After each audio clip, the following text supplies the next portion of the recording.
Welcome to Aravad Center for Theoretical Physics. Today's uh, today's topic is about the transformation. We know that in classical mechanics we have Galilean transformation, where this Galilean transformation uh, link between two reference frame. So x dash is equal to x minus vt, t dash is equal to t, y dash is equal to y, z dash is equal to z. It links the two inertial frame. This frame L and this frame L dash. L dash is moving with velocity v. So this is Galilean transformation, and this Galilean transformation is valid when v is much smaller than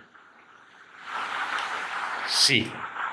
But when we go to higher speed, then we have to replace the Galilean transformation by this Lorentz transformation, because velocity of c doesn't fit into this transformation scheme.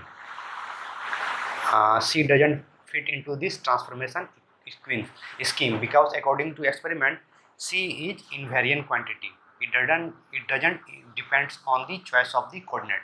So Galilean transformation must be replaced by Lorentz transformation, which is x dash is equal to x minus vt divided by root 1 minus v square by c square, t dash is equal to t minus v by c square x divided by root 1 minus v square by c square, z dash is z and y dash is y.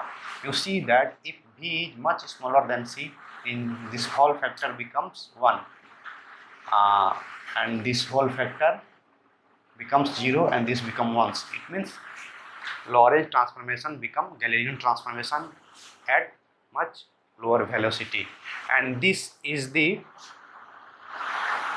unification of space x, y, z and time.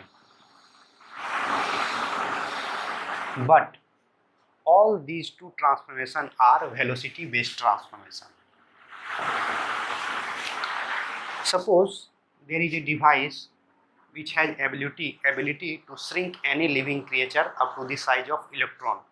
So how electron will perceive space and how electron perceive time, or how proton will perceive space and how proton will perceive time, because all these fundamental particles are governed by the quantum mechanical principle.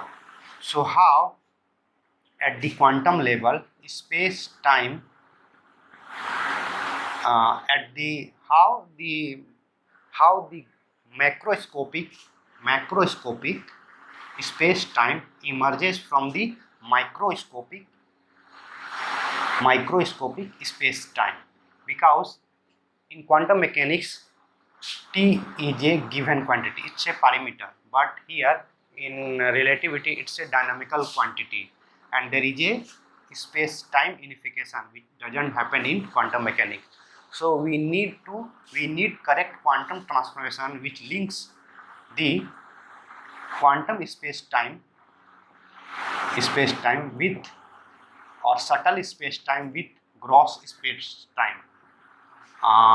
But this is the one of the biggest unsolved problem in physics too, how link the microscopic space time to macroscopic space time, how macroscopic space time emerges from the microscopic space time. Without dealing with and without dealing with this problem, we cannot formulate correct law of nature.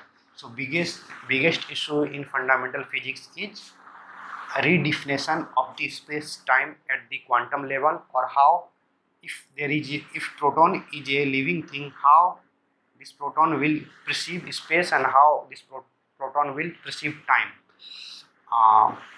So this is the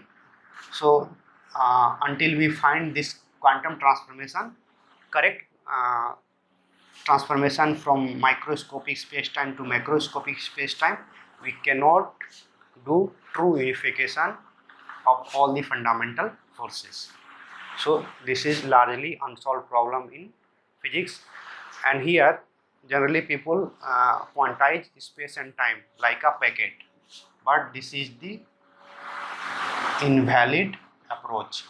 And also, according to general relativity, space-time curved by the presence of mass. So people imagine that microscopic space-time is also curved by the presence of electron, which is invalid approach because we don't know yet the space-time from the proton or electron perspective.